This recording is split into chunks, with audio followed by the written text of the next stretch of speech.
Qué padre. Sí. Uy, uy, uy. Bueno, ahí luego te contacto por correo, Paco. Muy bien, me parece muy bien. Hola Paco, Bueno, buenas noches. Hola, muy buenas noches. Y hola a todos. Es- hola, buenas noches.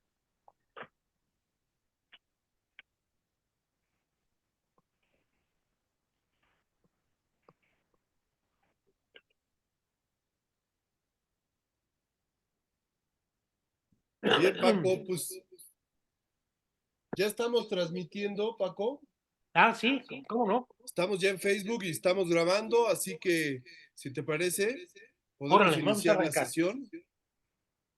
Vamos a arrancar. Miren, primero que nada, yo quería decirles, informarles que le envié a Samuel ayer una lista de las fechas que nos faltan, ¿no? Que son 7, hoy estamos en la número 5, y lo que vamos a ver en cada una de esas sesiones, porque quiero que tengamos más una dinámica de seminario. Es decir, que ustedes lean lo programado y al abrir, al arrancar, yo puedo hacer una muy pequeña introducción. Ustedes se exponen y empezamos a dialogar sobre la temática. Samuel, cuando puedas les mandas, ¿no? Lo que te mandé hoy, que es fecha por fecha. Y Bueno, preparar un correo con una tabla para que no se confundan y quede claro cada sesión. correcto, muy bien. Ahora paso revista únicamente a lo que está en ese correo. El próximo 20 de marzo del libro El mito de Sísifo, veríamos los capítulos que se llaman, bueno, eso ya lo recibirán ustedes, pero en fin, Filosofía y Novela, Kirillov y La Creación sin Mañana. Kirillov es un personaje impresionante, de los más poderosos, que son muchísimos, en la novelística de Dostoyevsky. El hombre que decide suicidarse porque se considera es el modo de afirmar, pues, su libertad, la libertad absoluta del hombre, intelectual, desde luego, pero que está muy ligado al grupo de conspiradores revolucionarios que se dieron en Rusia entre anarquistas y comunistas a fines del siglo XIX y principios del siglo XX.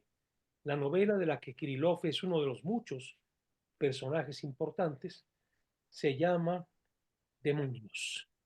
Se llama Demonios y es tremenda. Tiene una actualidad que no ha cesado con el tiempo, que no ha hecho más que crecer, que actualizarse una y otra vez con diversas, claro, modalidades. El 27 de marzo quisiera que viéramos el capítulo que se llama, pero no ya en el mito de Sísifo, sino en la obra El hombre rebelde. El hombre rebelde. Para los que lean en francés, L'homme révolté, que se llama Revuelta y Arte. El 3 de abril, en el libro de Aronson, ese que se llama Camus Sartre, el capítulo se llama Violencia y Comunismo.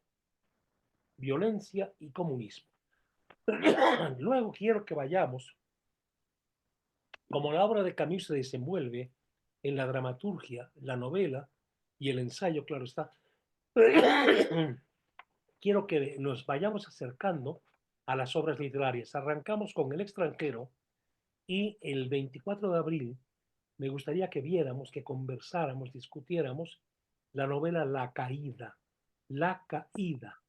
Esta novela causó mucho alboroto, entre otras cosas anecdóticas, porque la caída es un término que refiere al judeocristianismo, a la caída del hombre, la expulsión del paraíso, etcétera. Y muchos se hablaron de que era una conversión de camino al cristianismo, lo cual no resultó ser cierto. Él nunca jugó con tapando las cartas, ¿no? Sino las cartas eran muy, muy claras, ¿no? La caída, porque es la caída de alguien en un sí mismo que muestra que su vida había sido un constante representar, una constante representación, una falta pues de la más elemental autenticidad, etcétera. Es muy curioso porque casi toda la novela se desarrolla en un bar en la ciudad de Ámsterdam, a donde ha ido este francés huyendo de todo y dejando atrás, intentando dejar atrás su propia existencia, y ese bar se llama Mexico City. Bueno, la novela es La Caída. Posteriormente, el jueves 1 de mayo, si hay sesión el 1 de mayo, cosa que no sé, porque ustedes ven que actualmente ya las fechas las cambian, las trasladan. Creo que el 21 de marzo, el día festivo va a ser el lunes próximo. En fin, no sé si el 1 de mayo será el día de asueto o no, pero si hubiera sesión, veríamos La Peste, el análisis de La Peste, que es la obra que refiere de modo directo a lo que sería el humanismo de Albert Camus. ¿Qué es el humanismo para Albert Camus? El jueves 8 de mayo, en el libro El hombre rebelde, el capítulo que se llama El hombre rebelde. Después, el jueves 15 de mayo, les pediría a cada uno de los participantes leer una aportación sobre uno de estos dos temas, Camus el pensador o bien Camus el narrador y dramaturgo. En caso de que el 1 de mayo no hubiera sesión, en esa sesión habría otra opción, una tercera opción, el humanismo de Camus en la novela La Peste. Bien, ya luego veremos para los inscritos en la maestría cuál sería el trabajo final. Bien, bueno, yo creo que el pensamiento de Camus tiene una muy particular actualidad hoy en día, una particularísima actualidad hoy en día. Cuando él escribe, cuando él vive, recuerden que él muere en los años 50 en un accidente automovilístico, años 54, si mi memoria no falla, o ese fue, ahora estoy hecho bolas, si ese fue el año del premio Nobel y murió poco después, realmente murió, claro, poco después de que le dieran el premio Nobel, pero es antes de los 60 cuando Camus fallece. En aquellos años, la disyuntiva europea giraba en torno a una de dos, o entrar a un mundo que sería el mundo liberal de plano, el mundo liberal, o apostar a una revolución que significase una transformación de estructuras hasta conquistar una sociedad sin clases. Lo primero era problemático por las diversas formas de injusticia, de marginación de la persona no eficaz, no eficiente si quieren ustedes, porque había que entrar por un riel, ¿no? En función de lo que el corporativo decidiera, programara, etc. Bien, eso era lo que sucedía en los últimos años del pensamiento de Camus. Antes, cuando era un joven resistente en la lucha contra el invasor nazi, estaba, por un lado, la atracción hacia lo que podría significar la Unión Soviética. Muchos querían negar lo que aquello había sido en realidad, las hambrunas, los campos de exterminio también. Recuerde que Solzhenitsyn estuvo en uno muchos años. Es algo muy significativo porque en uno de esos encierros, ese largo encierro que tuvo en la Siberia el novelista Solzhenitsyn, le encontraron un cáncer. Y lo que es importante es como en aquellas condiciones de abandono, de marginación, del clima terrible de Siberia, Solzhenitsyn no solamente resiste, sino que deja el cáncer atrás. Esto le lleva a uno a fantasear sobre la voluntad de hacer una obra, de ese presentimiento de una obra que tenía que hacer y que genera en el ser humano, puede generar fuerzas verdaderamente excepcionales. Entonces, estaban los que no querían que se hablara de aquello, porque finalmente la revolución podría ser rescatada. Por otro lado, estaban los que tenían terror, me refiero a aquellos años de antes de la Segunda Guerra Mundial, los que tenían terror al totalitarismo nacionalsocialista, al totalitarismo de derechas, y un mundo en el cual llevaban a las personas a definirse, sea por la llamada izquierda o por la llamada derecha.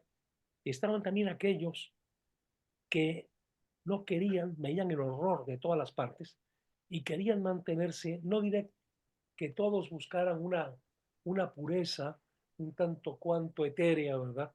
Querían sencillamente, desde luego, no mancharse las manos, querían ser coherentes con su pensamiento.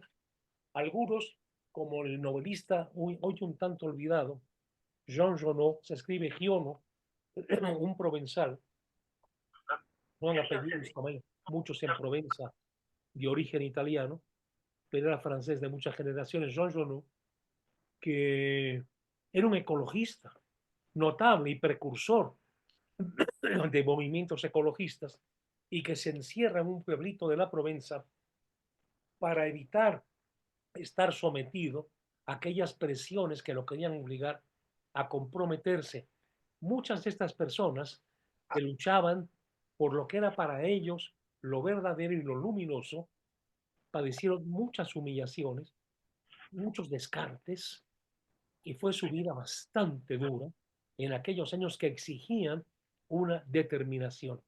Recuerden que salió un libro poco antes, o poco después, perdón, del fin de la Segunda Guerra Mundial. Y ese libro se llamó El ídolo que cayó, en que muchos excomunistas, muchos seguían siendo marxistas, pero consideraban que el marxismo había sido traicionado. Otros no lo eran, lo habían dejado atrás su marxismo, pero estaban queriendo hacer ver a los demás el fraude que había sido la dichosa revolución soviética. Firmaron hombres notables, entre otros el novelista italiano Ignazio Silone, André Gide, un gran novelista André Gide, David Rousset, muy amigo de Octavio Paz y sobre el cual escribió Octavio Paz páginas notables, Arthur Koestler, que había sido primero un agente sionista, era un hombre que estaba buscando una luz, un sentido a su vida, un húngaro, un físico. Aquí en México el CONACYT publicó en español un libro que se llama Las Metamorfosis, que es una historia del pensamiento científico, un libro apasionante. Y Kessler se volvió uno de los judíos europeos, luchadores por el reencuentro de los judíos en Jerusalén. Perdón, la creación del Estado sionista, etc. Luego sería agente del comunismo internacional, fue agente secreto en el Berlín en tiempos de los nazis, etc. Luego fue, a juicio mío, el autor del gran reportaje del siglo XX, que se divide en 5 volúmenes, y es contarnos todas estas historias de estos movimientos, de quienes los conformaban. Bueno, él estuvo en todo, en la Revolución Soviética, desde luego, en el movimiento sionista, como ya dije, estuvo en la Guerra de España. Kessler tenía como buen periodista, tenía una gran capacidad de metamorfosearse, de saber ganarse la confianza del otro, para que el otro fuera sacando de dentro lo que ahí traía en su afán de buscar realmente dónde estaba la verdad. En la Guerra de España, por ejemplo, se había hecho amigo del cuñado de Franco, pero amigo para sacarle toda la información posible. Era muy consciente de su papel de espía al servicio del comunismo. Y en una de esas le echan el guante, lo encierran en una cárcel, lo van a fusilar, y él dice, pero si yo soy muy amigo de fulano, díganle quién soy yo, que soy Arturo, Arturo, díganle. Y claro, le abran, y el cuñado de Franco dijo, hombre, claro, pues es mi amigo, pues sáquenlo. Y se libró de esa, como de muchas otras. Perdón. Me da mucha pena andar entre el ojo y la tos, ¿verdad? Pero bueno, aquí estamos. Todos estos hombres vivían agarrados, aferrados de alguna manera a una cierta esperanza. También Camus.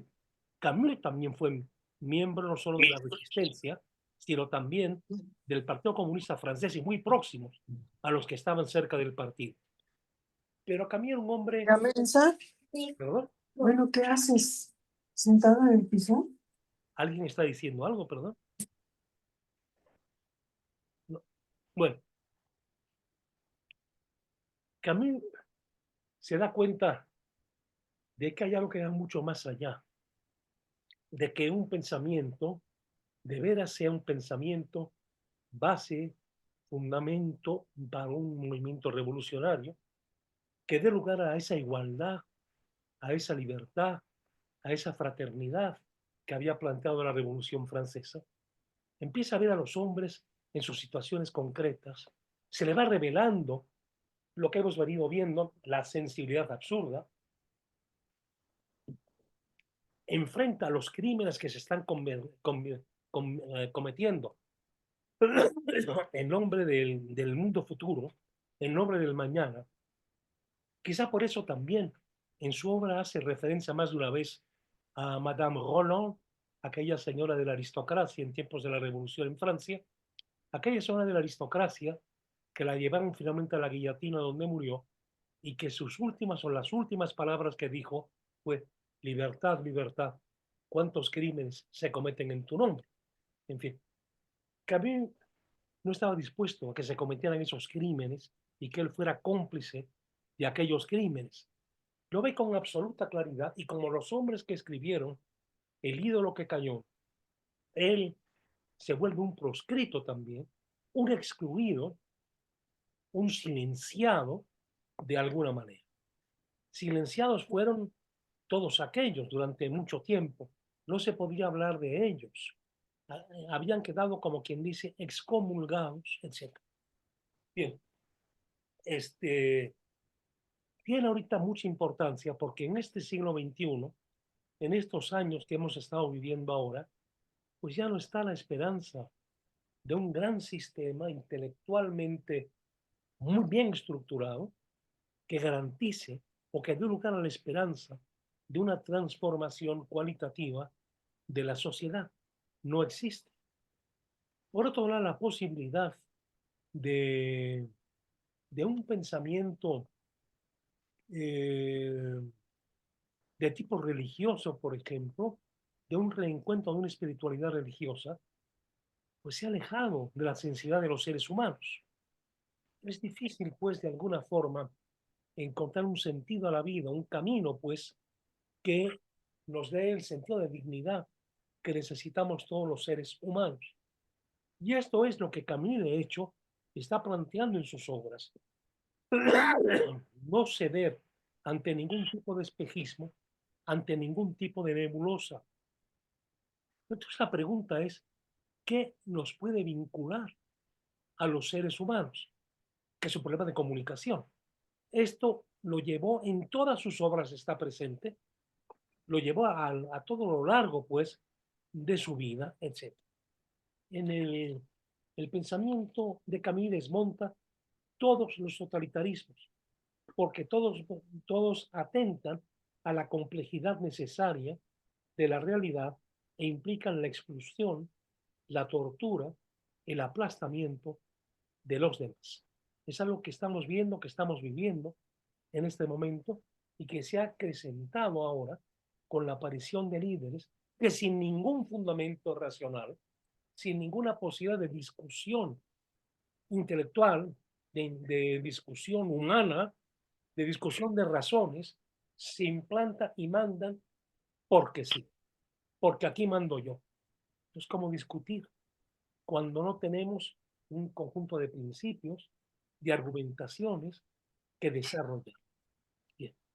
Camus, en el mito de Sísifo, está lleno de referencias y de estudios a los grandes autores de la literatura que nos revelan finalmente esta sensibilidad que nos lleva al absurdo.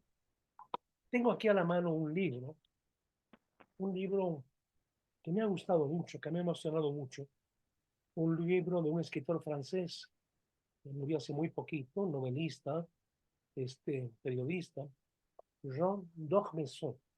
Jean d'Ormesson fue un hombre, bueno, un miembro de la Academia Francesa y un escritor de fe católica, de fe cristiana, muy amigo, por cierto, de Margaret Yourcenar y de otras figuras de la época. Y hay un punto que es muy interesante, porque él enfrenta esta situación como de necesidad de hallar una racionalidad que sea garantía de que nuestra vida tiene un sentido. Y voy a traducir brevemente unas pocas líneas. Dice D'Ormesson que no hay más que una elección a fin de cuentas y que todo se juega en esta elección entre la nada trabajada por el azar y Dios. La nada trabajada por el azar y Dios.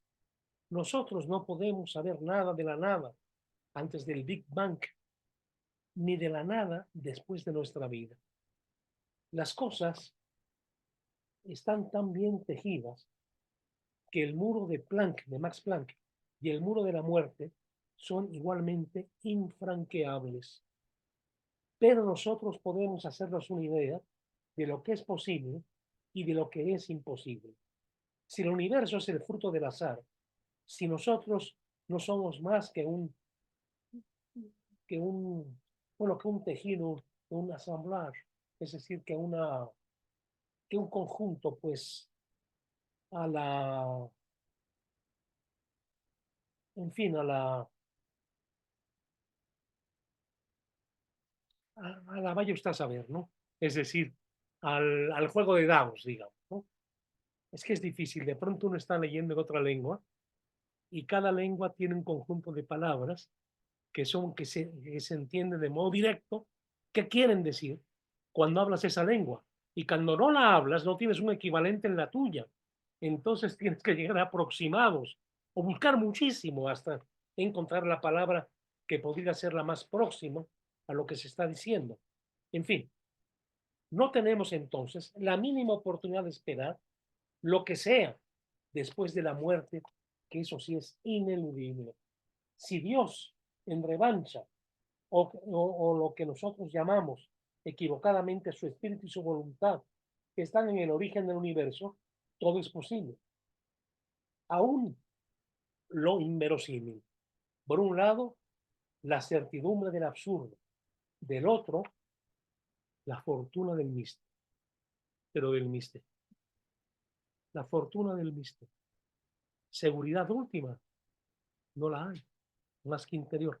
Vean que aquí Dormesón no hace más que repetir algo que surgió en el Renacimiento, cuando Pascal enfrenta, tan racionalista, enfrenta al racionalista René Descartes. Porque Descartes, recuerden, pienso luego existo, es como si el espíritu estuviera ordenando a la máquina, pero el espíritu son las razones, es la matemática, etcétera, etcétera, es la prueba empírica. El racionalismo no da cuenta que la realidad, que conozcamos el sentido último de la realidad, la última significación de la realidad. Tenemos las categorías mentales, el pensamiento, la razón pura, pero ¿y la verdad? ¿Dónde está la verdad? ¿Es real lo que se nos aparece como real? Lo que luego llegaría a una última, a un último y definitivo planteamiento en el pensamiento de Manuel Kant. Y Pascal, que es un matemático, un gran matemático y un gran físico, siente que está vacío, que por más que trabaje a nivel de la ciencia, lo que a él le importa es su mundo interior, la felicidad de saber que está en el camino correcto, que está sobre una verdad, que la vida tiene un sentido último, etc. Y así como Descartes está el pensamiento y lo extensivo y lo puramente material, para Pascal se trata de dar un salto a darle satisfacción a lo que mi alma necesita. Razón por un lado, pero el alma por el otro. Entonces es cuando se da la apuesta de Pascal. Le apuesto, y con todo derecho, a que Dios existe. Y a partir de aquí voy a vivir también, aparte de mi trabajo científico, en la meditación, en la plegaria, en la búsqueda última del sentido de todas las cosas.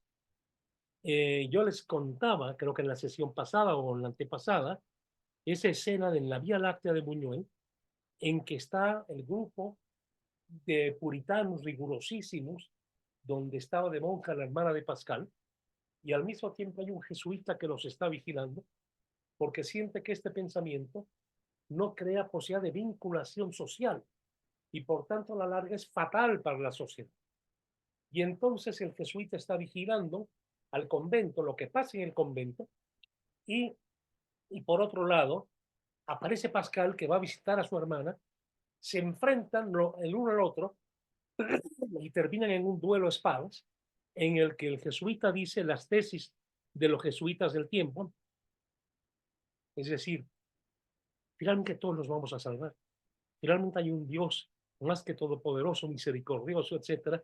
Y lo otro es el puritanismo de que hay que vivir en la más absoluta desencarnación. Terrible. Esto yo les contaba que llevó al novelista católico Mauriac a decir, si en Francia hubieran triunfado los pascalianos o los jansenistas en vez de los jesuitas, creo que Francia hubiera perdido la fe, porque no había esperanza de salvarse a nadie, prácticamente, ¿verdad?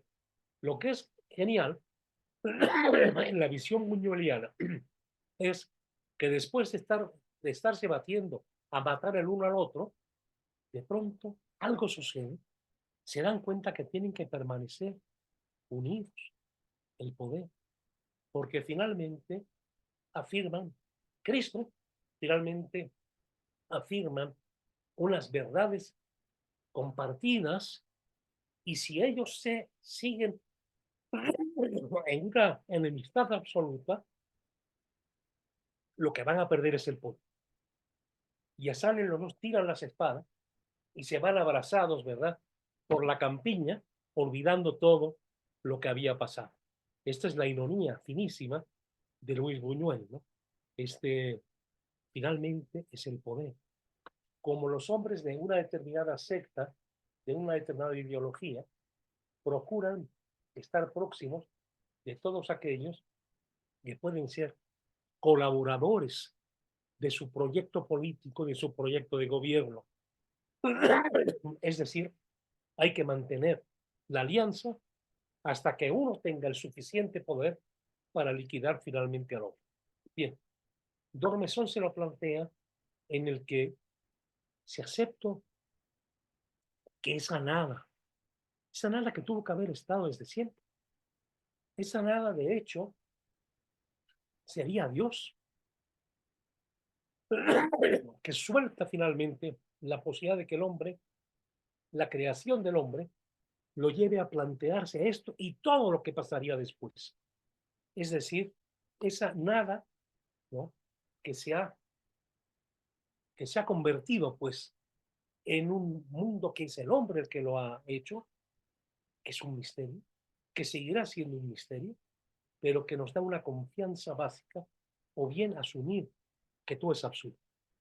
Y si todo es absurdo, si la ciencia no da razones suficientes de vida, si la ciencia va constantemente evolucionando y negando lo que parecía un hallazgo definitivo,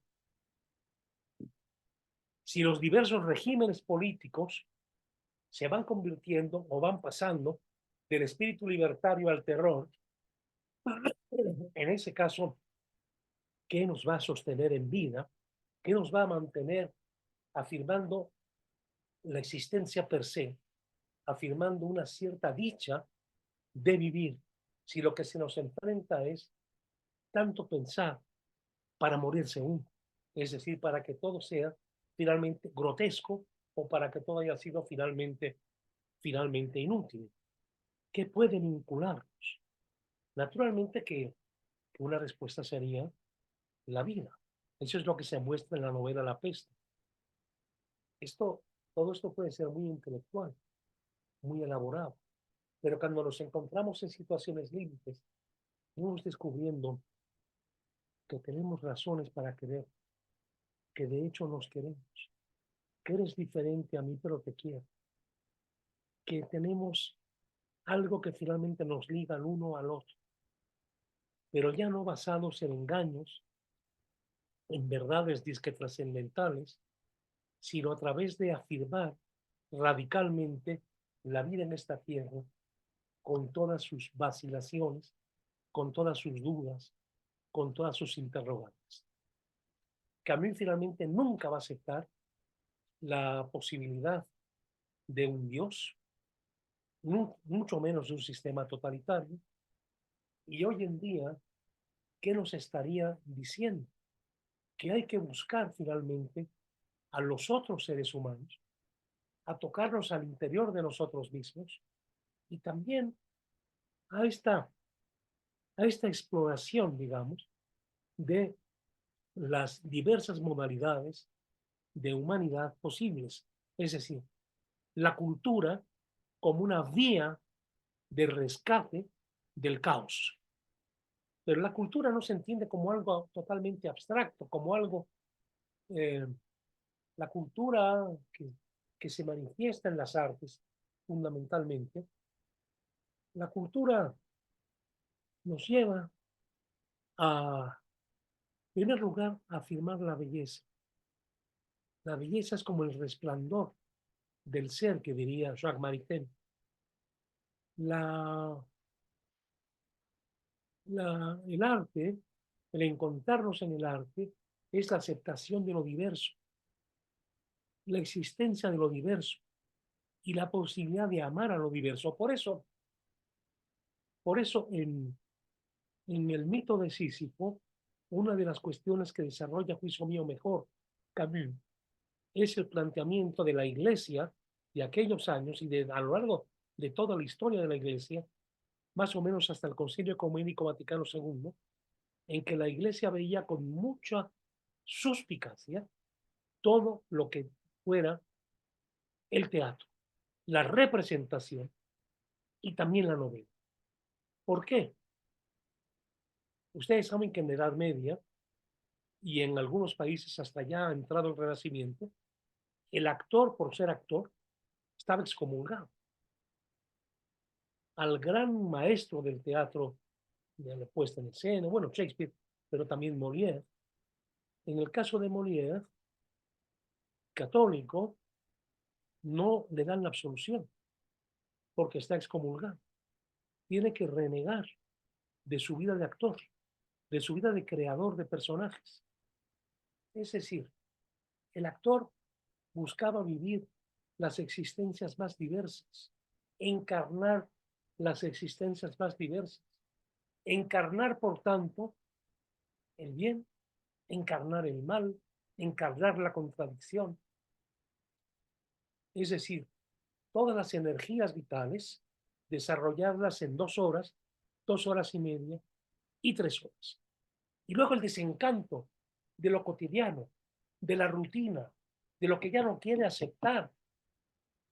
Ha salido de sí, ha dejado atrás el yo, se ha desprendido del yo y la posibilidad también del enloquecimiento se vuelve muy real. Cuando usted está viviendo muchos tipos distintos, usted puede perder el centro, usted puede perder el yo.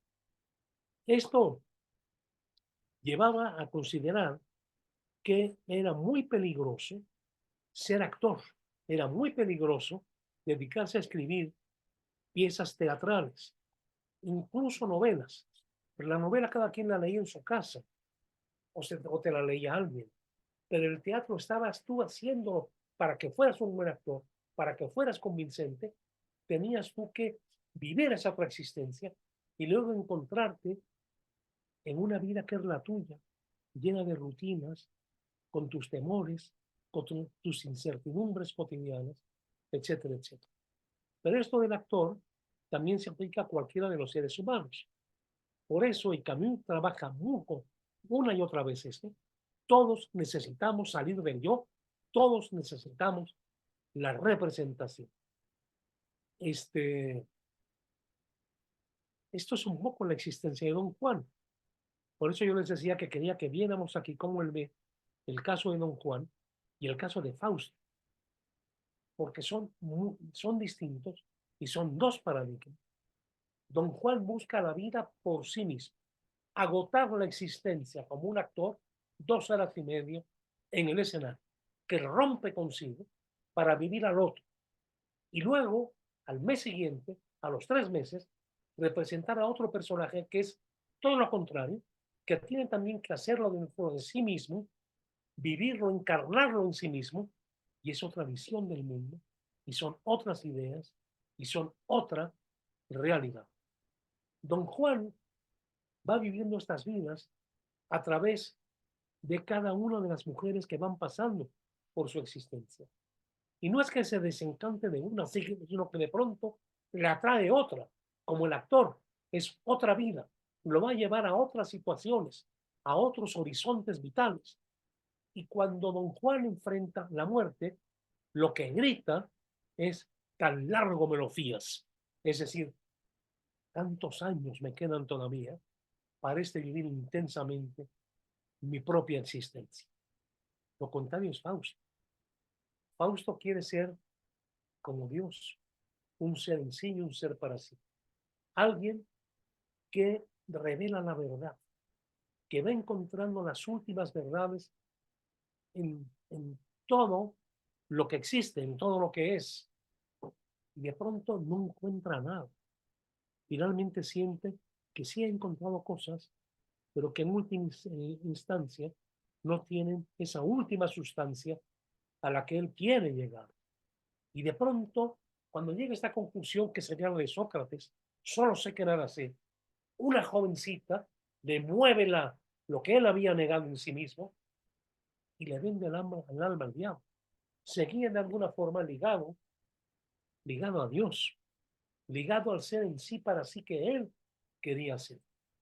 Y entonces, por eso es el mal, y se entrega al mal, que es la venta de sí mismo a Satán, la venta de sí mismo a Satanás. Y en cuanto a Don Quijote, esto lo trata Camus en un artículo publicado en el año de 1955, poquito años de su muerte, que ya me acordé fue en el 59, y escribe un artículo sobre la figura del Quijote, ligándola a España. Se los voy a leer completo porque vale la pena. Y porque es difícil conseguirlo. Bueno, lo pueden conseguir hoy en día porque se consigue todo, ¿no?, en la computadora, ¿no? Pero en fin, ahí escribe Camus.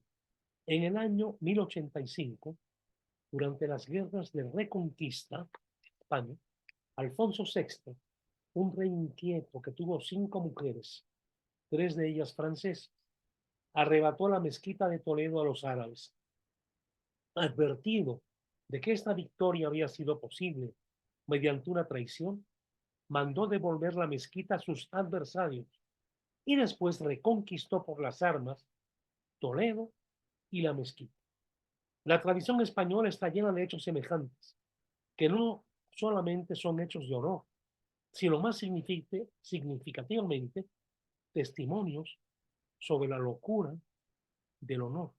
Todo el gran teatro del siglo de oro español se centra, sí, siempre es, cada obra puede ser muy rica, pero hay un tema que siempre está presente: el honor, la defensa del honor, la honorabilidad a toda costa, la verdad por encima de todo lo demás.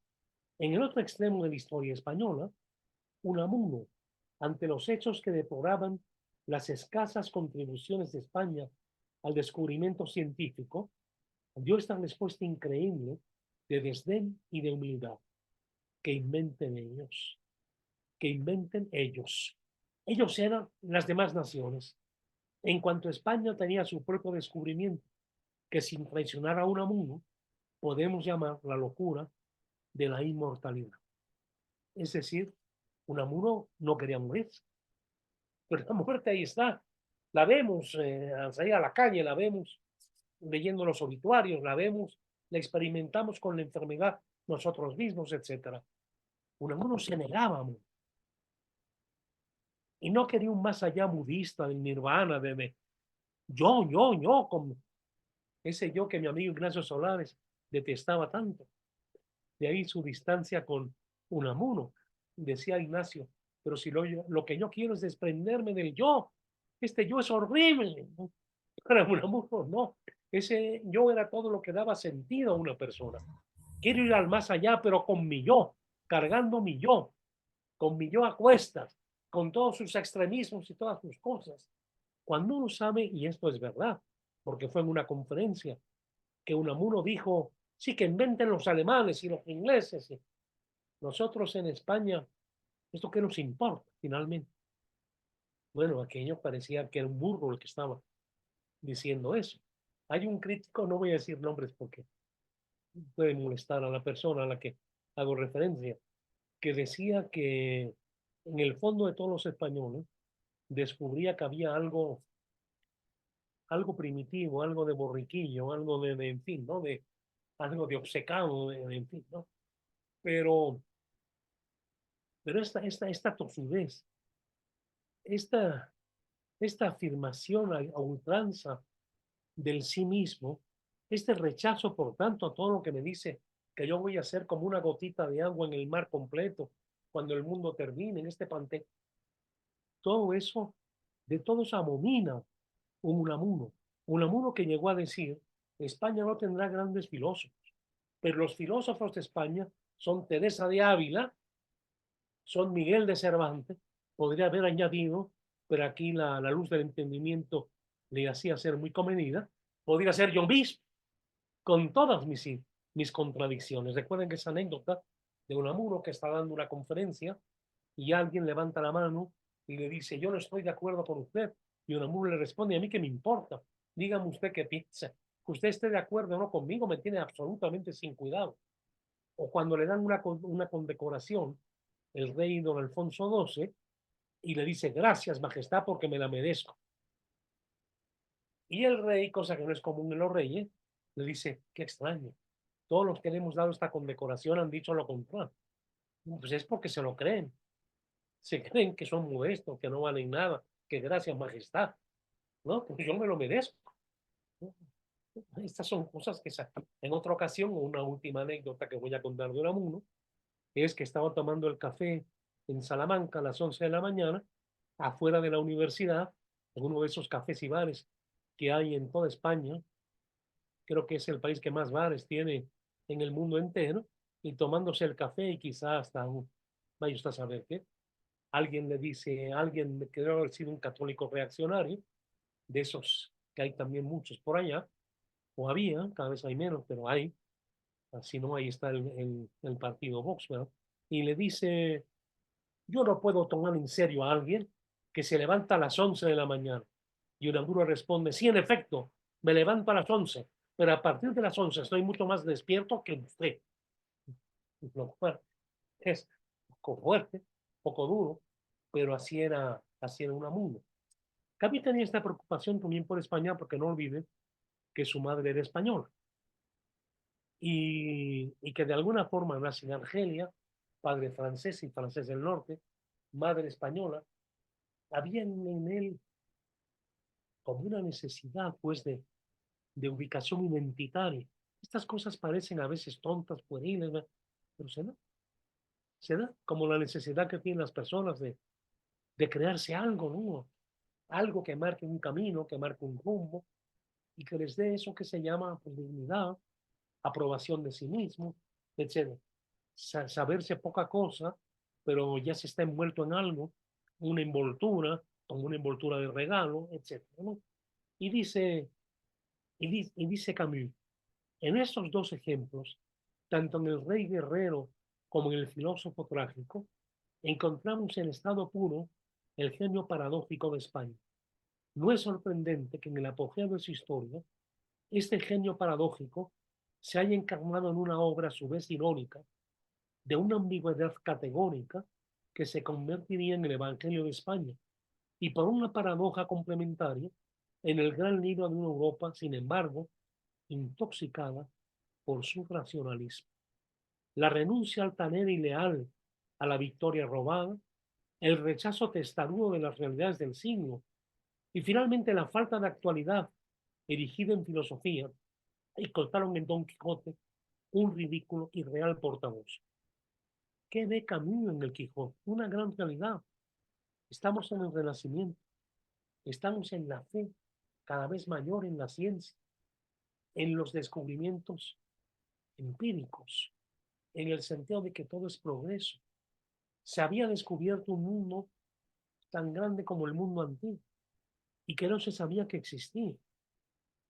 Esto nos lleva a la soledad en América, porque vean ustedes que africanos, asiáticos y europeos, todos sabían que existía, todos tenían una idea del otro. En América no se sabía nada, ni América sabía nada de lo que pasaba por allá, absolutamente nada. Así como se iban dando los desarrollos en todos sentidos, las transformaciones gastronómicas en lo que llaman el viejo mundo, que cuidado, paradójicamente no era el viejo mundo, era el mundo nuevo, porque era por primera vez que se planteaba el progreso como algo que no pararía nunca hasta llegar a la construcción de un mundo que sería el mundo del hombre. Todo lo que va a concluir en la Revolución Francesa. Esto era novedoso. Ninguna cultura anterior había manifestado aquello. Todo era, como ya dijimos en otra sesión, circular. Juventud, desarrollo, vejez, muerte y vuelta a empezar. Todo era circular. Y por primera vez en la historia de cualquier cultura, lo que se plantea en Europa es una línea de progreso, una línea de cambio, de innovación, de novedad, tras novedad, lo cual va creciendo en progresión geométrica a partir de la Revolución Francesa, hasta, como bien dijo el propio Camus, en El hombre rebelde, que es la gran tesis central en El hombre rebelde. El hombre rebelde es el que dice que no. Como en la Revolución Francesa se dijo que no a todo lo que habían hecho de todos nosotros. Se dice que no a todos los autoritarismos para crear uno nuevo. Esto es el absurdo. Pasamos de la absoluta libertad proclamada al terror, porque hay que darse, se dan cuenta que si no hay orden, todo se precipita, todo se multiplica, no hay control y en la sociedad va imperando el miedo. Pero la Revolución Francesa, como veíamos también, y lo ve Camus en El hombre rebelde, hay un personaje que sería el Marqués de Sade, que es el que dice, no hay Dios, no hay una última verdad, no hay una perspectiva universal, no hay más que la fuerza que brota de mí mismo, y si yo soy el más poderoso, el más inteligente y el más perspicaz, estoy en un juego en el que voy a procurar ganar, y el que voy a procurar, para que tú no te impongas sobre mí, yo imponerme a ti. Y se convierte el marqués en el gran depredador que el marqués fue.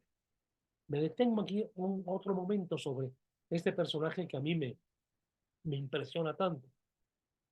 Me impresiona mucho porque siempre he pensado que en el Marqués de Sade hubo un desamor cuando era un niño, lo cual marca un mundo terrible y condena a una soledad difícil de sostener. El Marqués de Sade, su padre era diplomático, su padre y su madre viajaban con mucha frecuencia, a menudo lo dejaban solo con los abuelos, y finalmente tendría unos 12 años, lo mandan a Niza, al palacio de un tío, arzobispo, que tenía fama de ser licencioso y de organizar grandes orgías en el palacio episcopal. Esto está probado. Imagínense ustedes que ahí está. Yo pienso si el Marqués de Sade, siempre lo he pensado, pero es una hipótesis que no se puede mostrar, que el Marqués de Sade debe haber sido abusado. No se hablaba mucho en aquellos años de esto. Debe haber sido forzado y debe haber visto cosas deslumbrantes para un adolescente, todo sensualidad, todo curiosidad, todo búsqueda de creación de sí mismo, y que eso en buena parte origina, en buena parte, porque no todo el mundo reacciona igual. Ojalá, digo, ojalá entre comillas, fuera así, porque podríamos trazar itinerarios muy claros de vida, etcétera, explicaciones muy satisfactorias. Lo malo es que no todo el mundo recibe los golpes del mismo modo, ni los resiente del mismo modo. El Marqués de Sade se convierte en el gran, por un lado, divulgador de la revolución, revolucionario, para que lo saquen de la Bastilla, camarada de los revolucionarios, luego denostador de los revolucionarios, encerrado en la cárcel 1,000 veces y finalmente encerrado en el manicomio de Charenton, donde, como se dice, estaban los locos de Attard, donde supo venir manifestar y divertirse a costa de aquellos locos, y indirectamente va a producir, como ya contaba la otra sesión, un bien, porque al enfrentar su complejidad y darle orden, que es lo que hace cualquier artista, en el momento en que daba orden encontraba una racionalidad, una dignidad, un sentido de la vida, lo que ya en el siglo XX llamarían el psicodrama. La locura de Charenton, los locos de Charenton, adoran al marqués. El marqués ha dado el director de escena, el autoritario director de escena, que hace que salgan sus fantasmas y que se integren en la unidad del ser de cada uno de ellos. Sigamos con la visión ahora del Quijote que tiene Camilo. Es importante señalar que estos rechazos no son pasivos. Don Quijote lucha y nunca se resigna. Ingenioso y temible, según la antigua traducción francesa, es el combate perpetuo. Esta falta de actualidad es, pues, claro, en pleno racionalismo, en pleno progreso, con el descubrimiento de las Américas, con toda la riqueza que va a venir de América, no solamente en oro, en plata, también en productos, en frutas, en vegetales, en especias, etcétera. Todo eso, todo eso nos está hablando de un mundo que cambia. Pero ese mundo que cambia, ese mundo que que se tecnologiza, es un mundo contra el que lucha Don Quijote, porque es el mundo de la desigualdad. No solamente se amasan grandes fortunas, sino que además de amasarse grandes fortunas, va creando una serie de clases parasitarias, pero próximas al poder, burocráticas, de dependientes, de hombres poderosos, de negocios, el centro de la tecnología, la pérdida del sentido del honor. Los seres humanos se venden.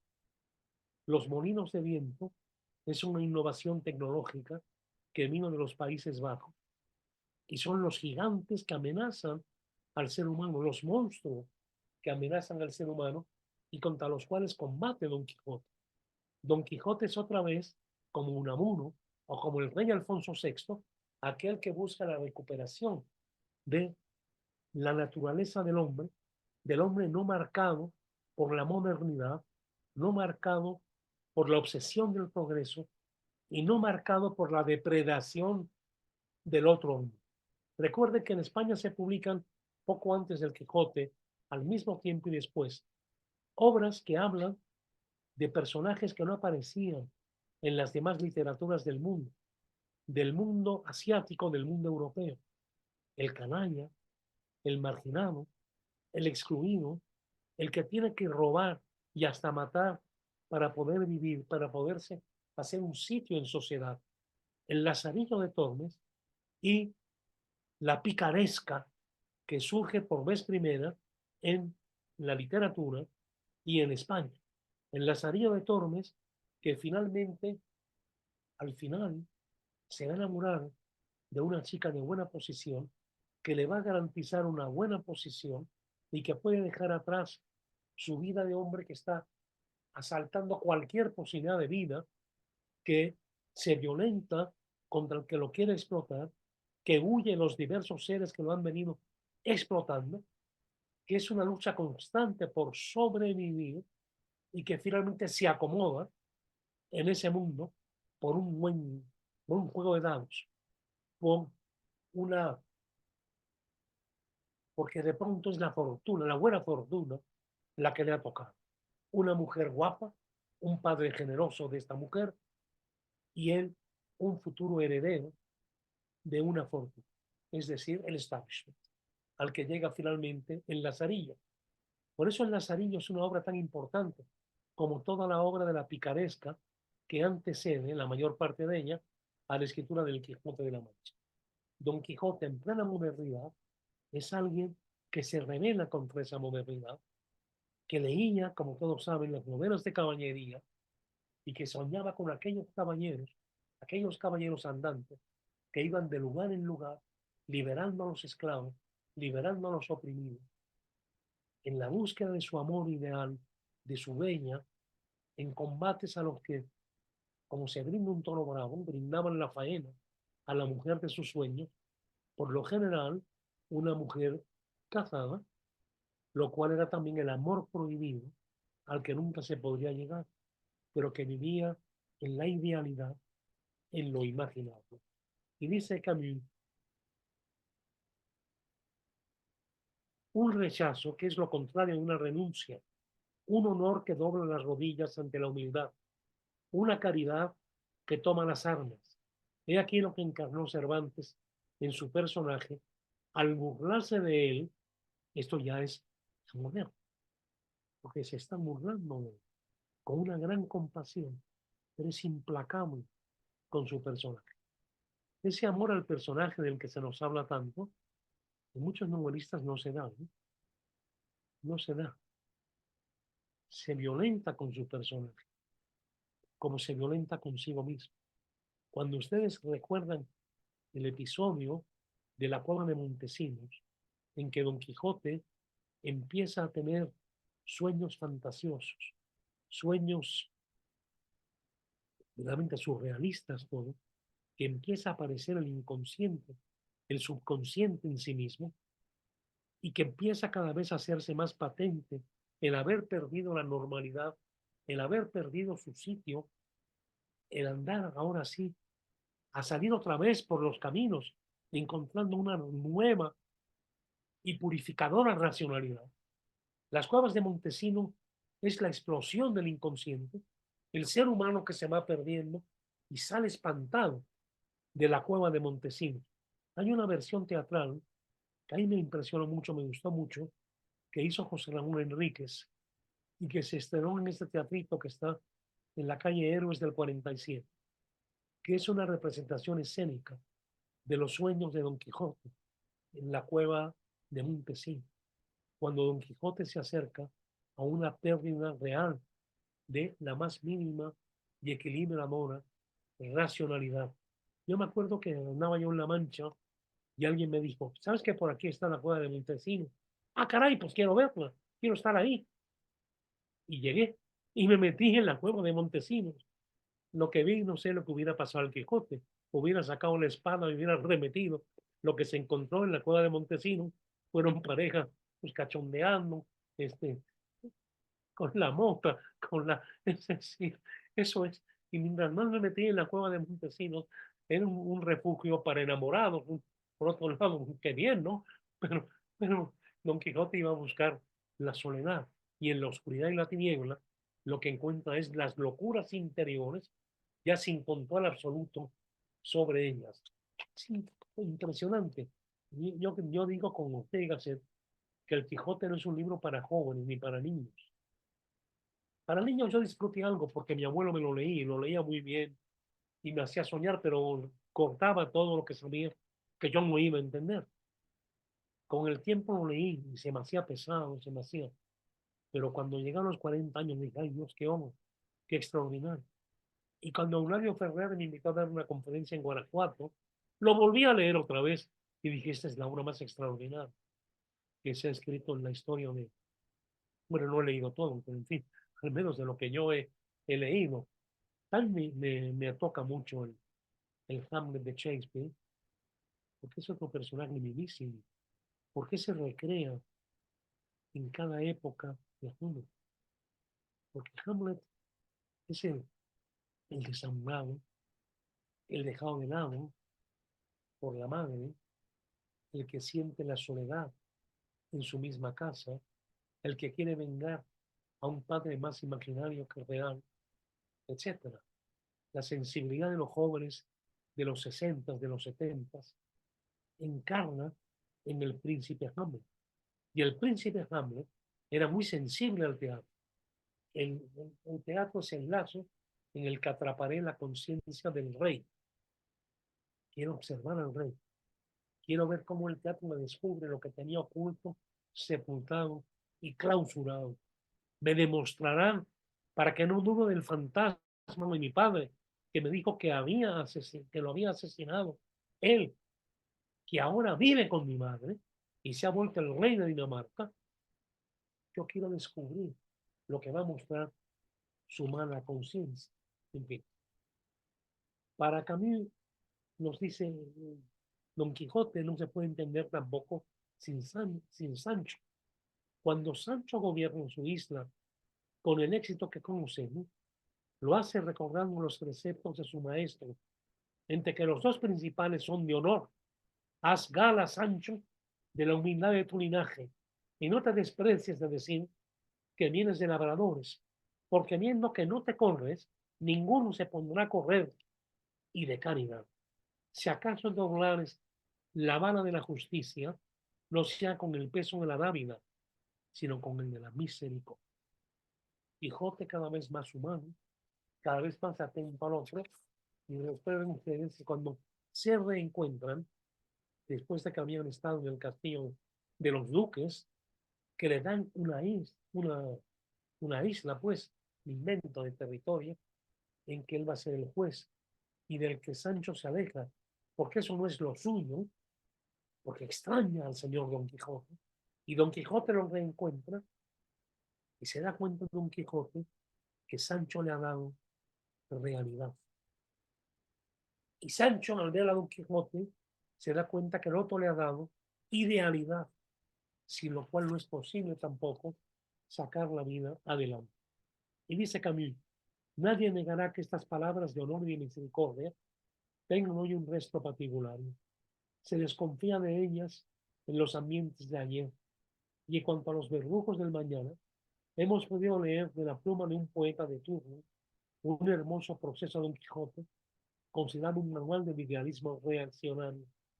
En verdad, esta falta de actualidad no ha dejado de aumentar, y hoy hemos llegado a la cumbre de la paradoja española, a ese momento que Don Quijote entra en prisión y su España sale de España. Es cierto que todos los españoles pueden apelar a Cervantes, pero ninguna teoría, tiranía, ninguna teoría ha podido nunca apelar al genio. La tiranía mutila y simplifica lo que el genio reúne en la complejidad. Celebramos, pues, concluye Camus, esta mañana, 350 años de falta de actualidad, y lo celebramos con esta parte de España que a los ojos de los poderosos y los estrategas carece de actualidad. La ironía de la vida y la fidelidad de los hombres han conseguido que este solemne aniversario esté colocado entre nosotros en el espíritu mismo del quijotismo. Reúne en las catacumbas del exilio a los verdaderos fieles de la religión de Don Quijote.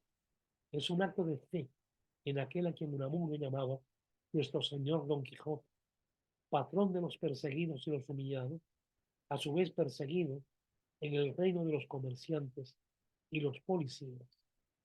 Aquellos que como yo comparten desde siempre esta fe y que ni siquiera tienen otra religión, saben que es una esperanza al mismo tiempo que una certeza.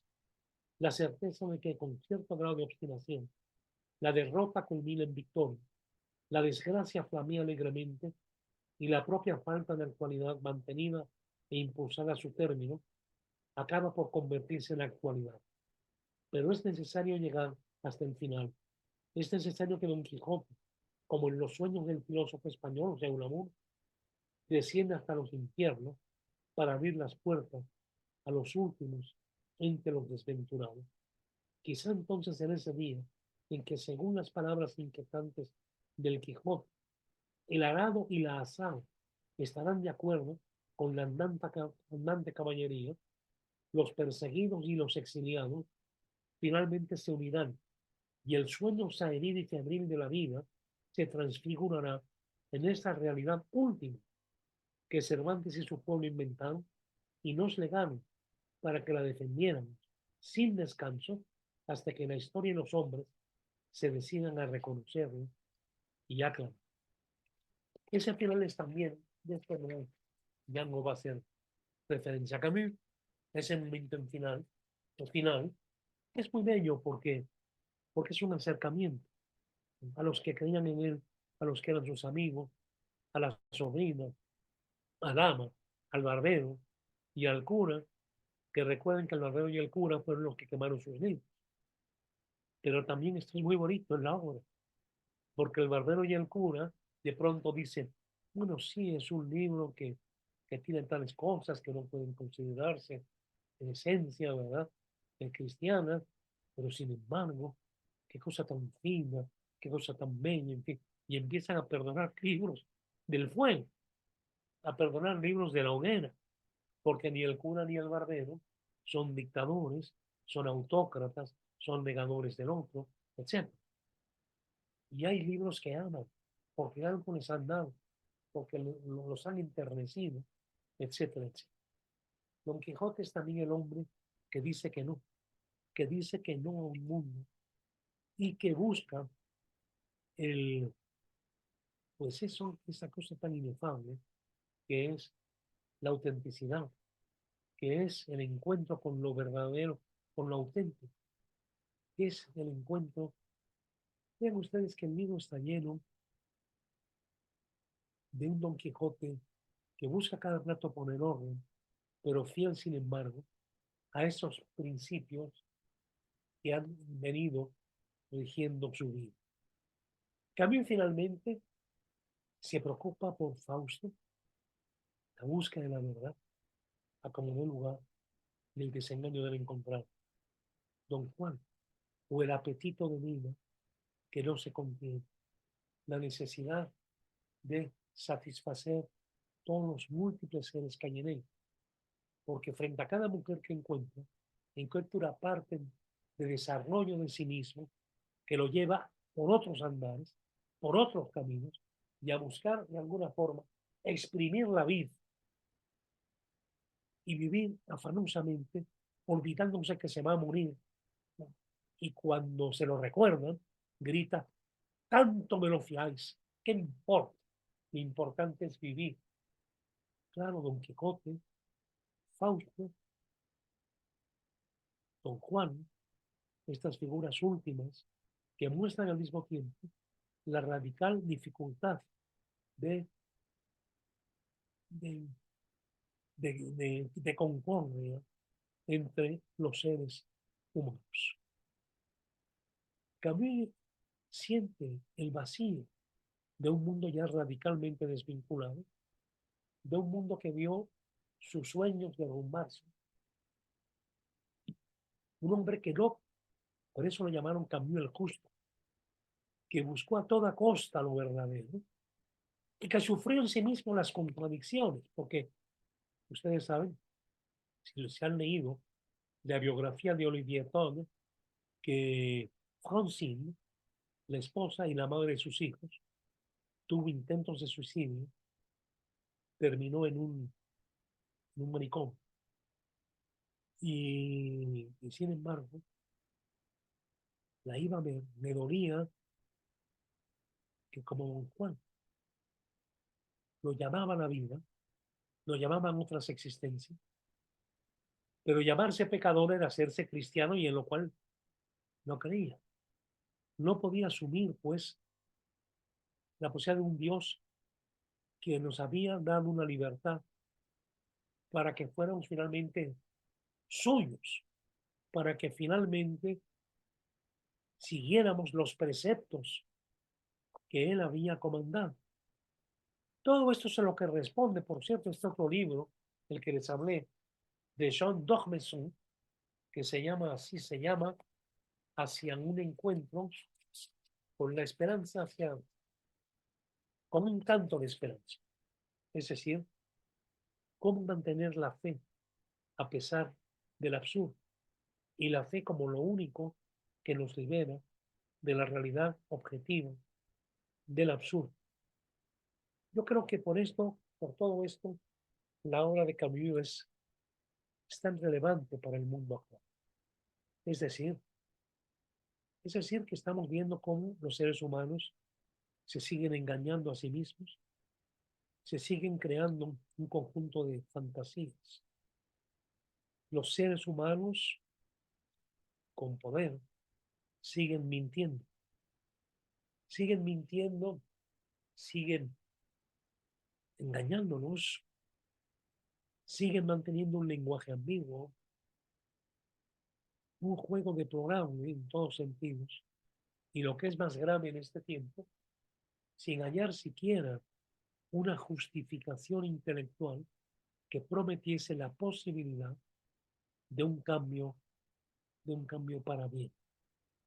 Yo quiero que vayamos viendo todas las situaciones que nos va poniendo a Camus en sus obras más importantes.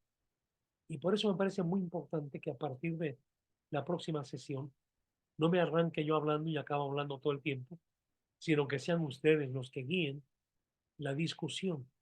Es decir, que entremos a una dialogación a la cual yo creo que mueve la obra de Albert Camus.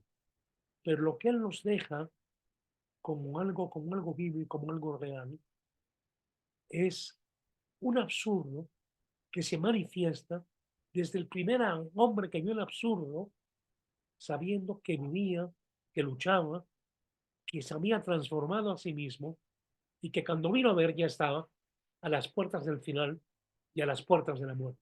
Pero como ahora el absurdo se va dando en tantas situaciones y en los más diversos asuntos humanos. Esta es la enorme actualidad, sin haber ya un asidero, una forma de plataforma de vinculación entre los diversos seres humanos. ¿Cómo nos vamos a vincular si el hombre que sabe de muchas, o la mujer que sabe de muchas cosas, no comparte nada con el que no tuvo educación? No comparte nada vital. Eso se perdió. La pérdida del sentido psiónico de lo religioso nos fue desvinculando a todos los seres humanos. Pero nadie puede hacer que se vuelva a lo religioso, porque ya sería falso, porque sería impostado, porque lo que no se da espontáneamente, lo que no va creando espontáneamente un orden, no se puede imponer. Para llegar a Dios y para llegar a la fe, hay también que partir del absurdo. Es lo que muestra el libro de Dogme Sum. Este libro que es espléndido por otro lado. Andar con los ojos abiertos, asumir las contradicciones. Creo que esa fue la gran virtud que nos lega Albert Camus. Recuerden que su novela, que vamos a analizarla en no la próxima, pero en una sesión ya no lejana, es La Caída. El abogado de éxito que se da cuenta que poco a poco se fue dejando envolver por aquello que los demás veían en él, por aquello que había sido la base de la fortuna que había tenido, de la posición social que ocupaba, pero que todo eso era falso. Y que se lo revela un día en que intuye que un ser humano lo necesita, en que intuye que ese ser humano está buscando destruirse a sí mismo, concretamente tirarse de un puente de Sena, y él no ve habiendo visto. Y esto hace ver su vida existe esencialmente inauténtica y lo que lo lleva a dejar todo aquello y terminar en Ámsterdam todas las tardes en un bar que se llama Mexico City, conversando como una forma de distracción de sí mismo. Bien, en este momento me sentí un poquito fatigado. Les pido por favor cualquier comentario que tengan y para cerrar esta sesión en una conversación, ¿sí? Adelante. Adelante, quien guste tomar la palabra.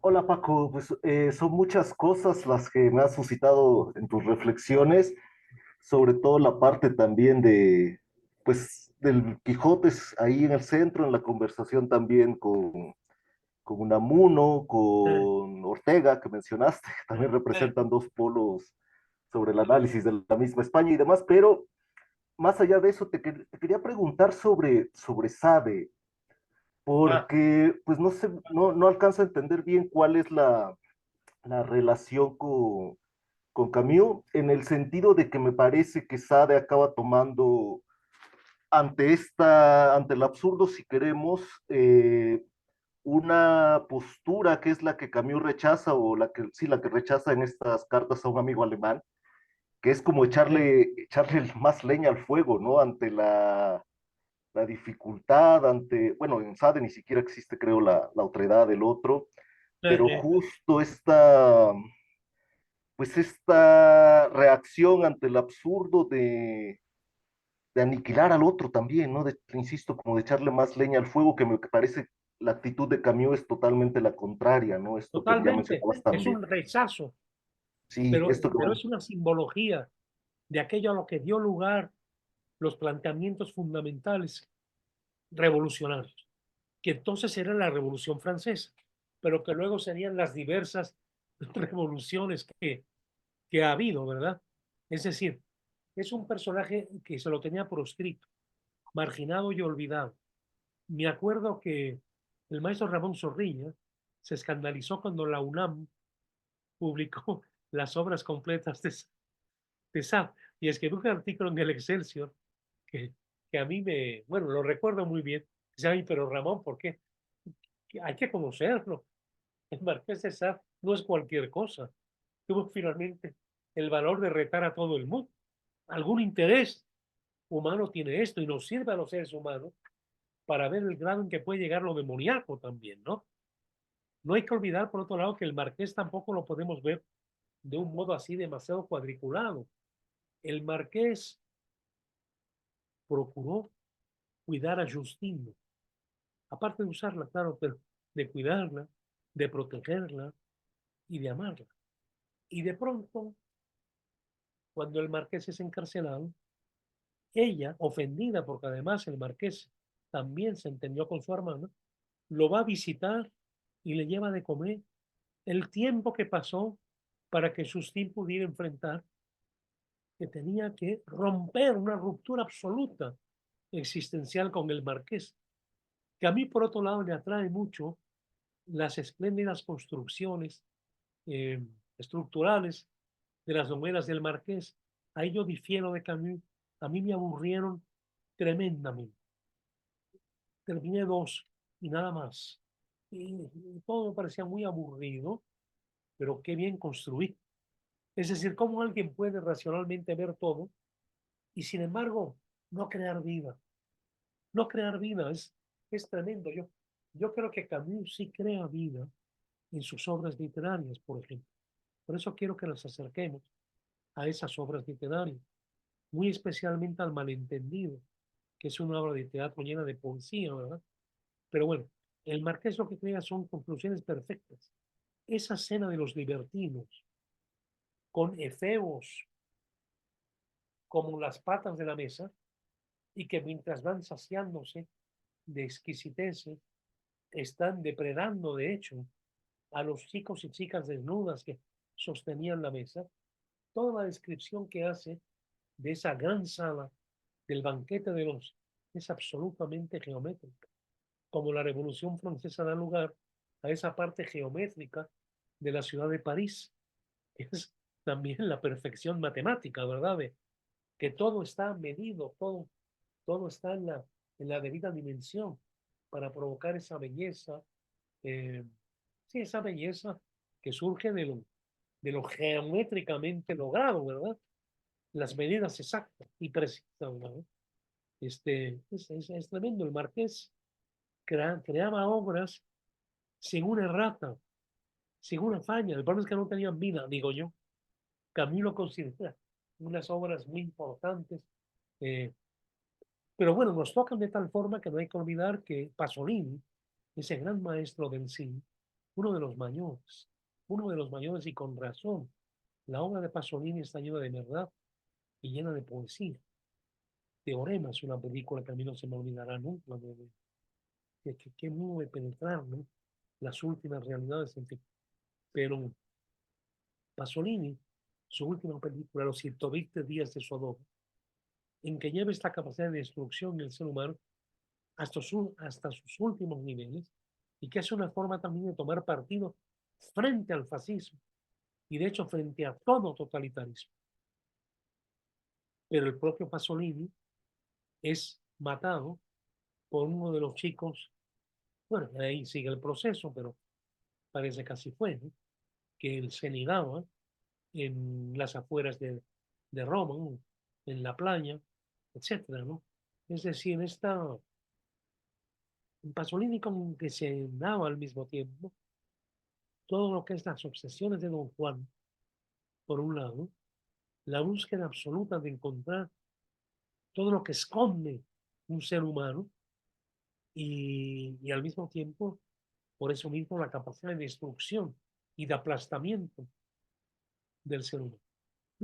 Miren, esto me lleva a pensar el terror que tienen los poderes totalitarios ante la obra artística, porque la obra artística lo que muestra es que finalmente el poder totalitario es una negación del ser humano concreto, es buscar una identificación, dictador, partido y pueblo, como si fueran una unidad indisoluble, y que no se discuta nada, ¿eh? Y menos aún que se empiece a analizar las inconsistencias, ¿no?, todo eso que Buñuel muestra con tanta genialidad en sus películas. El tipo que se supone que va a llevar a cabo el ideal surrealista de disparar con un rifle a la multitud sin ver a nadie, pero matando a todos los que pasan, y ese hombre que viene con el rifle ya dispuesto a subir al edificio y disparar, está con un bolero, le están lustrando los zapatos, y hay un perro amarrado, y agarra al perro, y daña al perro, y hiere al perro, friega al perro, mientras habla de humanidad. O el Marqués de Sade, también en la Vía Láctea, con una muchacha depredada, encadenada, a la que le habla de las maravillas del erotismo, ¿sí? Es decir, el arte muestra las cosas que no quieren los dictadores y los predicadores, que se reparen ellas, ¿no?, que se reparen ellas. Esto es en fin, pues, pero ¿cómo reconstruir un mundo? Miren, hoy quería yo plantearles, pero ya no me dio tiempo, una, un artículo que me mandó un exalumno mío de la carrera de comunicación, Eduardo Garza, que es un artículo sobre Europa hoy en día, porque la gran lección europea fue después de todos los horrores que también provocó Europa.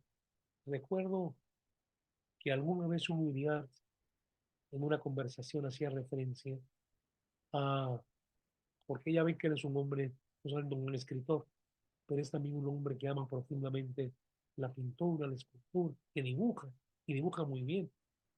Y Hugo Uriart, después estaba en el Tonal Estate, y va a Trento, y queda maravillado de ciertas obras de miniatura bellísimas que encontró en Trento, allí donde fue el concilio, y dice, qué cosas tan hermosas se hicieron en Europa, pero qué capacidad también de conquistar, de destruir, de desbaratar. ¿Cómo se concibe todo aquello que habla pues, de democracia, de pluralidad, de cristianismo en última instancia, y luego llegar a esos niveles, las cruzadas, por ejemplo, podríamos continuar? Lo mismo escribe en su primera novela José María Pérez Gay, La difícil costumbre de estar lejos. Lo hace con una violencia absurda, por otro lado, contra lo europeo, porque él desde que éramos muy jóvenes, desde que hizo en Alemania, le encantaba hablar en alemán, le encantaba hablar de los grandes poetas alemanes, Hölderlin, Rainer Maria Rilke, etcétera, etcétera, y sin embargo arremete ferozmente contra lo europeo. Pero finalmente todo aquello no solamente en las artes, sino en el pensamiento de ese extraordinario mestizaje cultural de lo griego, lo romano y lo judío, con la dinámica del cristianismo, que lleva justamente a plantear con importante es el ser concreto, que lo importante es tu prójimo, que hay un mandamiento que es amar a Dios y desde ahí amar al otro como a ti mismo, etcétera.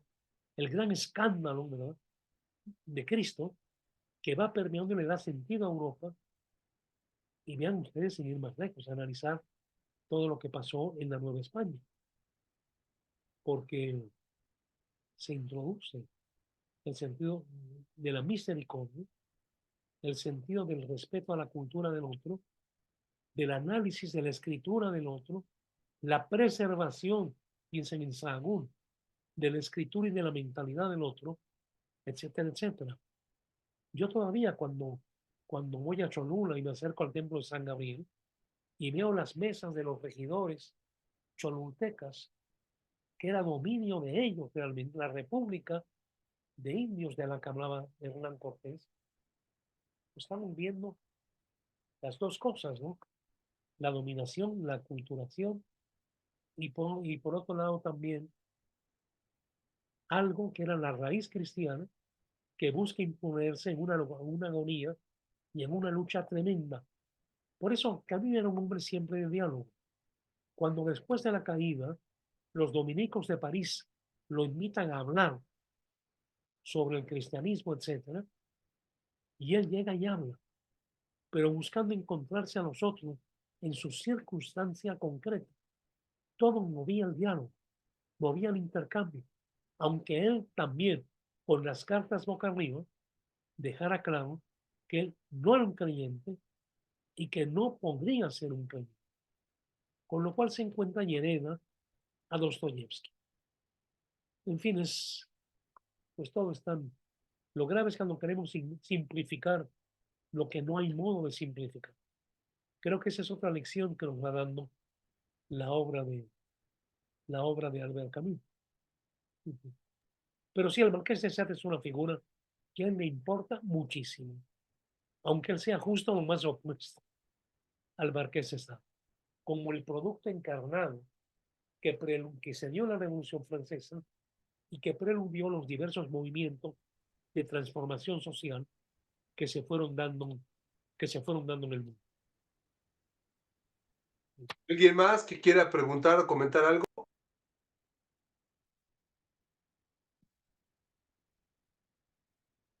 Bueno, entonces recuerden que para la semana que viene, sí les pediría que trajeran pues algo escrito, algunas notas sobre lo que vamos a ver, el capítulo en el mito de Sísifo, el capítulo filosofía y novela, Kirillov y la creación sin mañana.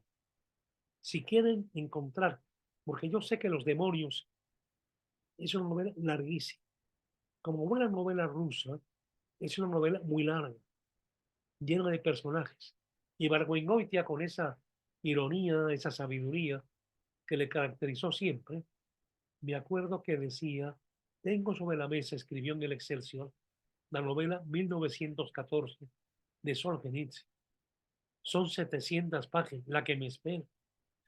Y decía Ibargüengoitia, es que en una novela rusa aparece un criado y el criado, a propósito de X cosa, empieza a contar toda su vida. Y nos enteramos de la hija del criado, de la mujer del criado, de los terrores del criado, y has hecho una novela corta. Y así nos va dando todo un mundo, con todos sus detalles y con todos sus pormenores. Bueno, pero están las páginas centrales del desarrollo humano de Kirillov. Si tuvieran tiempo, sería bueno acercarse a ello. Yo me atrevo ya a recomendar, como antes hacía, lean los demonios para entender lo que está pasando ahora. Porque más de uno me dijeron, qué tormento fue aquel. Qué tormentoso, ¿verdad? Claro, porque a Dostoyevsky hay que tenerla como a Balzac y como a Galdós y como a Dickens. Hay que tenerle cierta paciencia. Una vez que nos metió. Pero para llegar a ese núcleo hay que memorizar nombres, personajes, situaciones, conexiones, etcétera. Son novelas que hay que trabajar, casi leerlas con el lápiz en la mano y con un papelito para que no se nos olviden ciertas cosas, ¿verdad? Pero en fin. Bueno, entonces, bueno, estoy terminando un poco antes, pero alguien más tiene. Una pregunta rápido, nada más. Filosofía y novela, ¿y qué otro, Paco? Ande. ¿Qué decías? Soy yo, Gabriel. Entonces, la próxima semana es filosofía y novela, ¿y cuál es el otro? Sí, son los capítulos que se llaman Filosofía y Novela, Kirillov. Kirillov, Kirilov, Kirillov, y el que se llama La creación sin mañana. Ok, Incluso alguno puede decir, a mí me interesa más bien lo que dicen filosofía y novela. Entonces traigan algunas notas de lo que ustedes leyeron, pensaron, les problematizó o no les problematizó ese capítulo, o Kirillov, o La creación sin mañana, ¿no? Y ok. así podemos sostener un diálogo e ir sacando conclusiones entre todos, como debe ser, digo yo, en un seminario, ¿sí? Ok, gracias. Miren, es un poco el problema que nos crean estos sistemas modernos del Zoom y todo lo demás. Si estamos presencialmente, pues ya yo puedo, oye, no, algo en tu expresión, no te preocupes, no te importó esto, y así empieza uno a hablar y se van llevando con la pantalla, pues de alguna forma se crea también una distancia. Recuerdo una conferencia presencial, como eran hace tantos años que pasó esto, de Eduardo Nicol, un profesor de filosofía de la UNAM, a quien yo he admirado mucho y lo sigo admirando, ya está muerto, pero en su obra. Y empezó la conferencia diciendo, tocando el micrófono y diciendo, esto crea una distancia, ¿verdad? Sí, aún en lo presencial, la tecnología crea una distancia. Ahora, cuando aquí todo, o una buena parte, es a través de lo tecnológico, la distancia se puede volver más larga, más extensa, más grande, ¿verdad?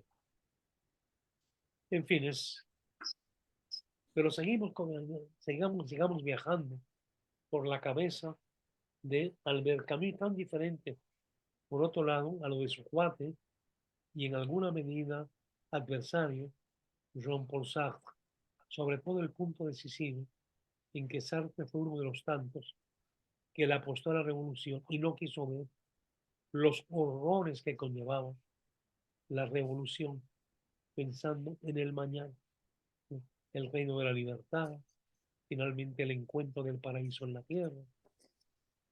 Camino sé si porque era muy mediterráneo, no hay que olvidar que había nacido en Argelia, y no solo muy mediterráneo, porque puede ser muy mediterráneo si eres siciliano, napolitano, en fin, un hombre que había nacido en otra cultura, en otro clima, y todo esto, clima más cálido, todo esto lo lleva a no eludir nunca lo concreto, a no dejarse perder en las abstracciones.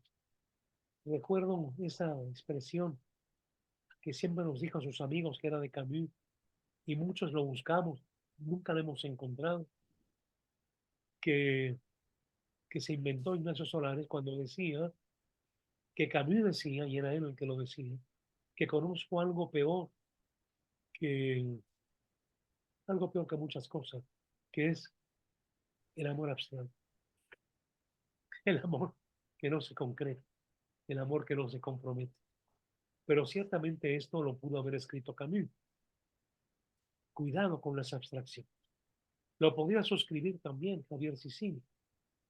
Cuidado con un mundo abstracto, con un mundo que olvida los daños concretos, el sufrimiento del inocente, las dificultades de hacerse una vida, las dificultades de procurar ser justo, pero al mismo tiempo para hacerlo, tienes que tener el valor de verte y de ver tus vacíos, tus deficiencias, tus necesidades, tus derrotas, tus traiciones, etc. Esta profunda humanidad de Albert Camus creo que es lo que lo hace un pensador necesario para alimentarnos en esta época. Siempre está un universo abierto, porque cada hombre que tratas te abre a un nuevo problema, a una nueva situación, a una nueva duda, a nuevas interrogantes y también a nuevos encuentros, pero que llevan tiempo. En este tiempo tan rápido, en este tiempo de la inteligencia artificial, en este tiempo de ocultamiento de lo radicalmente personal, en este mundo en el cual se pueden crear novelas de éxito a través de la inteligencia artificial, se está perdiendo lo que Unamuno amaba, ¿no? Finalmente. Aquí estoy yo, carne, hueso, con dudas, con limitaciones y con afirmaciones últimas que dan también sentido a mí. La fidelidad, aquello en lo que crees, el enfrentar la muerte. Ahora no quieren corridas de toros. Las corridas de toros es un modo de enfrentar la muerte. Cada vez que estás en una, estás enfrentando la muerte y el honor. Y el honor, cuidado, ¿eh? El matador tiene que bajar la cabeza si lo abuchean y aceptar el éxito con toda la alegría del mundo, hasta, entre comillas, con toda la desfachatez del mundo, porque han sido fácil llegar a ese éxito. Significa hundirte a ti mismo, superarte a ti mismo, sin dejar de ser tú mismo, pero enfrentar la muerte y llegar a sentir la cercanía y el agradecimiento al ser que has sacrificado. Nosotros no sentimos ninguna cercanía ni proximidad con la vaca que estamos comiendo o el cordero que en unas chuletillas maravillosas hemos comido. Pero el torero, cuando ve pasar al toro con el que ha combatido, se acerca y acaricia. Estos animalistas que no entienden esto, que no lo pueden entender, naturalmente que quieren acabar con este ejercicio de vida, que es también un ejercicio de muerte. Ese es algo que el hombre y la mujer contemporáneo no enfrentan y no quieren entender tampoco. Hay algo de grandeza en un hombre solo, no en un tipo en calzoncillos pegándole una pelota. Es un hombre que está frente a un animal que lo puede matar y con el que va creando un vínculo. Se va dando una transacción a lo largo de la faena. Esto es parte de esa grandeza que tiene el toreo y claro, tiene poco que ver con nuestro tiempo, que prefiere la labor de equipo del fútbol o del béisbol o de cualquier cosa así en que vamos, ganas una millonada también, pero tu vida ahí está. Tu vida no la puedes perder, ¿no? El otro es el caballero andante, que puede perder su vida, aquello a lo que ha apostado, y el sentido del honor. El toro lo agarra, vienen los subalternos y el torero grita, déjenme solo, solo, solo frente a la muerte, solo frente a la posibilidad de afirmar la existencia, de afirmar la vida. Eso no lo entiende un burócrata, no lo entiende un ejecutivo corporativo, no lo entiende porque su vida está programada, es un caminito que hay más. Lo otro es la libertad. Hoy estuviste en esta plaza y mañana te vas a otra, como el caballero andante. Este canto a la vida es también parte fundamental de la obra de Albert Camus. A veces me pregunto, pero ahí se lo suelta a ustedes, ¿por qué Vargas Llosa tantas veces ha dicho que La peste es una mala novela? A mí me fascinó desde la primera vez que la leí, que era yo un adolescente. Con el tiempo, es una novela que me ha crecido profundamente. Recuerden ustedes, retomando la sensibilidad absurda, aquello que dice el sacerdote Panelú cuando le dice al doctor Rieu, la muerte de los niños por la peste, claro, por la pandemia, la muerte de los niños es un pan amargo, pero sin este pan nuestra vida peligraría en su salud espiritual. Esto da una intensidad a nuestra vida, una gravedad a nuestra vida, un vivir de cara a la muerte que el padre Gamelú alcanza a ver. Como Pascal alcanzó a ver que toda su ciencia, que toda su matemática y su física, etcétera, no le daban esa intensidad de vida, de totalidad que él quería, de unidad última de los seres humanos y de sentido último de la existencia. Ese Pascal que dice, el hombre es la caña más débil del universo, pero es una caña pensante.